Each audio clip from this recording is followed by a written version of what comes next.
Microsoft has returned about 26% compounded every year for the past 10 years, while the S&P 500 has done around 13% during that same period. In this video, I'm going to look at the business and then I'm going to tell you if it's the right time to buy the stock. Feel free to skip around.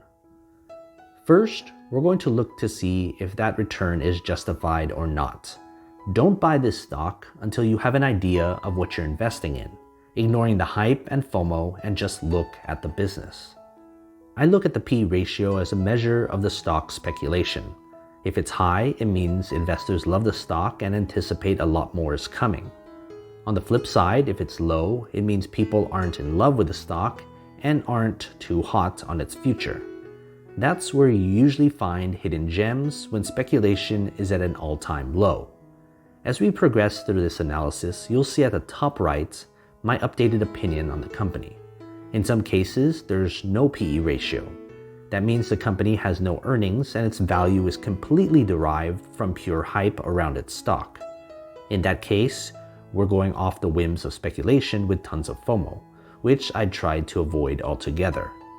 Relatively speaking, we're looking for a P/E ratio lower than 23, ideally lower than 2.99. Next, I look at the projected earnings growth over the next 5 years as a meaningful way to assess if the company is still growing at a reasonable clip. High growth often means high speculation, but that can sometimes be justified if the P/E ratio isn't too insane. Even mediocre growth is fine too, albeit it's a stable company with predictable earnings year in and year out. It's the low growth you want to try to avoid because it can be a sign of hard times coming for the company. Relatively speaking, we're looking for earnings growth higher than 10% compounded annually, ideally higher than 50%. Profit margins get into the meat of the business.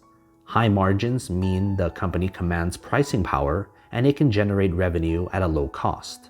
This opens doors to further development of the company's products, as well as acquisitions, translating to more growth. However, if we're looking at low profit margins, we need to look deeper into the business. It's not always bad, but low profits don't have as much room to maneuver and grow. It can still be stable, but that stability is often priced into the stock. Relatively speaking, we're looking for profit margins higher than 12%. Ideally higher than 52%. Furthermore, the company's return on equity is another important part of valuing the business. It goes hand in hand with profit margins. The ROE measures how efficiently the company can generate cash from shareholders.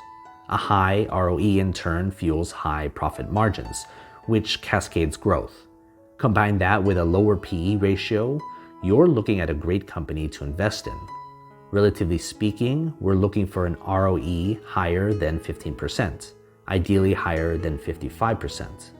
Lastly, one of the most often overlooked metrics when deciding whether to invest is the dividend yield. In many ways, I consider this the most important metric if you're a long-term investor. A high dividend yield combined with the other 4 metrics in this video makes a very powerful investment vehicle.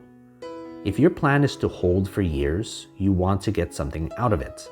A dividend is basically passive income. Otherwise, if you're investing in a great business but it doesn't pay a dividend, it's almost useless to you until you sell it. Relatively speaking, we're looking for a dividend yield higher than 1.25%, ideally higher than 3%. So what you're looking for here is a company with a low P/E ratio as possible. That means less speculation around its stock. High projected earnings growth because it means the company has room to expand and develop.